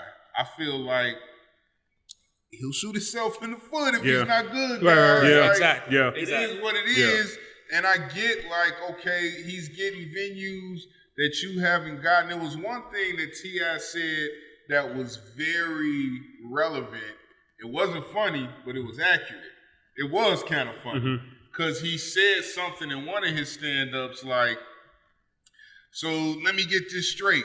You've been garbage for 17 years and ain't did shit. And now that T.I. is in this venue, it's all T.I.'s fault that you ain't get this venue. You know what I mean? So it's just things like that. I can appreciate what T.I. is attempting to do, but he definitely needs a lot of work. And I don't think he's a comedian. Look, and I think that's where all the other like comedians. Those are the people that's really upset with him are the comedians. Like everybody else, they can have an opinion, but like an actual comedian, someone who really does it and it's a real thing to them. They're not happy. They're not fans of that shit. So go ahead, bro. I was gonna say like my thing is like I'm not in the comedian world, but like if you got, I don't care who you are, if you got the like comedy is hard and being successful at it is even harder. So if you got the courage, if you're, T.I., if you want to, whoever, if you got the courage to get up there and to try to do 5 minutes or 10 minutes or what have you. Different realm from every music. Right. And every music. Right. You hear every comedian you think is good or great. The one thing they'll all tell you, if they're honest, is they've all had a night where they bombed, where their shit just wasn't funny, wasn't hitting, whatever, or where they had to struggle to get some material together. So, do I think the odds are in his favor to be a comedian? Probably not. Right. But I'm also not gonna be out here like being upset because he's on the stage at a comedy club. Like, and if you're, last thing I'll say to kind of what you're alluding to, if you're a comedian that's been pounding the pavement for 15 years and you in your feelings because, T.I. got some shine that you probably felt like you should have had, if you 15 years or 10 years into the game and you still trying to get to that entry point that T.I. got to, it's probably time for you to find something else to do. Well, it's the same thing that Samuel Jackson was upset about. With the rappers.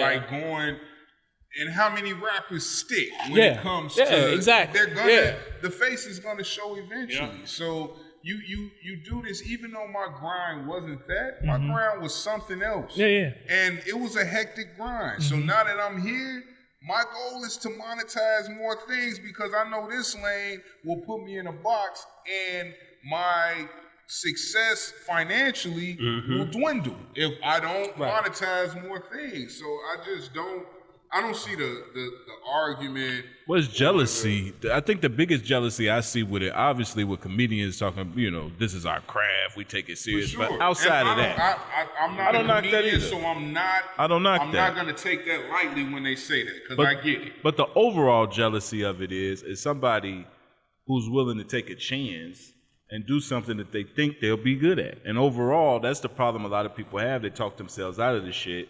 And then when somebody really takes a chance on it, they criticize it. It would have been cool to have like a comedian up here, like kind of talk about it. I feel like one of the things that I did get kind of like, come on, T.I. When he basically on one of his stand-ups, if that's what you want to call it, he was saying how when he called himself the king of the South and everybody else was like, nigga, no, you ain't king of the South. He said there was like this stubborn drive inside him that was like, I'm gonna prove everybody wrong. And he equated that to his newfound comedian journey. And I'm like, bro, that's different. Yeah. You know what I mean? Yeah. It's completely different. So, and then Godfrey was on the Breakfast Club. Shout out to Godfrey, one of Chi-Town's finest. He was on the Breakfast Club just saying that's just what a comedian, this is what we do, this is our realm. Like we don't let you in unless you boom, boom. And T.I. was getting certain gigs that comedians just can't walk into and get. Like you gotta call somebody to vouch for you. So yeah, I get it, but He plugged. But I think that's to Don't I mean think he the point good. you guys were making of like there's we kind of at a point now where it's like, okay, certain comedians of a certain era are like, yeah, to get to this point, you showed up at the comedy club and you hoped that you could get on stage and do a couple like you had to put in the work, right? yeah. And I for feel sure. like that's the way That's what the you biggest- related to yeah. what you relating to what Godfrey said. The way I hear it anyway is like it's not even hate, but it's just like to get to that point, you had to put in the work. Yeah. And I think the whole adage, don't hate the player, hate the game. But like I think some people just look at it like, oh, he ain't putting in the work. But it's like, is that T.I.'s fault or is that like who you blame? Like I'm just asking. Like You can He feel how put you in the want to work feel. elsewhere. right, yeah. Yeah. Who So you, it's just like these young. And Trey, me and you didn't had these conversations before in regards to an older artist. Like we got to take that bitterness out our music, right? Yeah. Because That was me for a long time. we may not they may not have put the work in as far as all these open mics, all these this, all this that, but you know what? They put the work in promo. They put the work in Somewhere else, right. where they are more established than we are, and we get offended by it because this is our craft, and we've been doing this for so long, and they come out on the upside, and we still are like kind of trying to break through. So I mean, I'm not mad. Trust me, comedians. We as hip hop artists that have been through this for years, we get it, but we got to get past that, man. Yeah. T.I. is at the end of the day, he's still a brother in the funk that is trying to monetize, and you're looking at it as him making a mockery of the sport, and he's not doing that. And that, like He's you just said, trying it out. and like you said, at the end of the day, he's gonna be good or he's not. Yeah.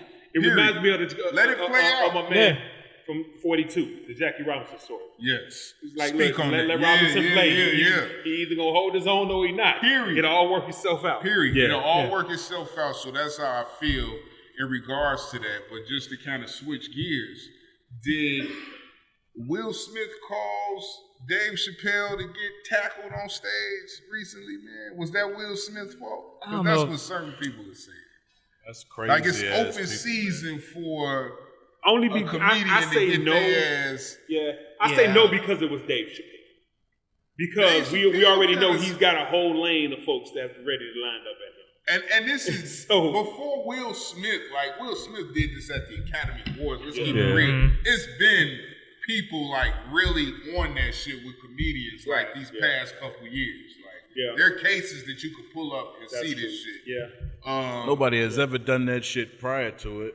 You know, this is a group of people who, like I said, everybody responds off of what's the trendy thing. Like even people who have mental illness, bro, like whatever's the current thing, like everybody has to mimic the current thing. It's a copycat everything generation. And you look at shit like that happen. Now, is it Will Smith's fault? They'll blame it because he did it, right? But you still got a Only person. because the way his slap was built with perfection. But you could have His arm always didn't taken the bend or chance. anything, You but- could have always taken the chance, especially with comedians. It ain't the first time somebody walked on the stage try to run up on a comedian. It's the first time they ever did it with David Chappelle. And They've never done it against him ever. And You know was what I'm saying? the person did Part of the it person was- have a weapon? Yeah. He had a knife. He had a knife on him. He Yeah. had a gun. It was shaped like a gun, but it had a blade on it.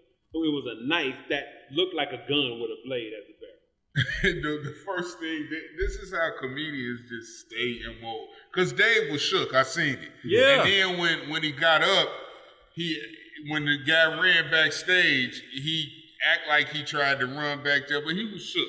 Bro, and, he was and there's no shame in that shit, bro. Like, you're doing your set, somebody just abruptly runs on stage. And tackle you. Dave is Dave. He was like, thank God that nigga was clumsy. Right. So, I mean, yeah, is this going to become a thing? Well, if they want to get treated like dude did, it could be a thing because they gonna fuck you up. They made an example. And see, sometimes that's what happens. That happens. Yeah, Like that's what consequences. They do got a couple broke arms, a couple broke fingers. His whole arm Yeah, they was broke his arm, twisted. bro. Yeah. They broke his arm. So dog. like now, the next dude that's thinking about jumping up on that stage Yeah. has that visual. to think please, This is what you was talking about. Bro. The security did their job this time, Skills. bro, they Even did their though job they- after the fact. He got on the stage and tackled the man before they ran up on him. Man, it's hard to it's hard to just Bro, be ready for something like that. I'm just telling Man. you, I see patterns and shit until I don't see it. And I'm telling you, there's all kind of situations where fans can run on the stage and For assault sure. somebody. Yeah, Bro, we see I've it all the time seen in it. football. But When I've they seen run it. around doing their thing before somebody gets a tackle. I looked at that video a few times because it's actually funny as shit to me. So I watched that Dave Chappelle video a few times. Thank God But that nigga was clumsy. the minute the guy got on the Shit's hilarious. stage, like he was finna climb up, nobody was even paying him any attention. Like nobody. Like he literally had enough time. He climbed onto the stage. It wasn't no stairs. He climbed onto the stage and then tackled him. And then slipped and tackled him one more time before he ran off. Dave said, like on the mic too, they fucking that nigga up back there. They fucked him up. They literally said that why it was happening. Because so. they're embarrassed. The man got close. Look, did you do your job as my Yeah. security? Yeah. This man got his hands on me. Yep. Where the fuck for was you sure. at? For sure. So, I don't know if this is gonna become a thing, but man, shout out to I guess Dave's security for handling they get it hurt, Yeah. right? at the end of the day and making sure like the message was sent. Yeah. I'm gonna start seeing concerts and comedy shows with security blinking in the front of the goddamn stage. It's insane. It's gonna become like It's that, insane. So, where they have to stand behind security to perform. man, I hope that don't become trendy with podcasts, man.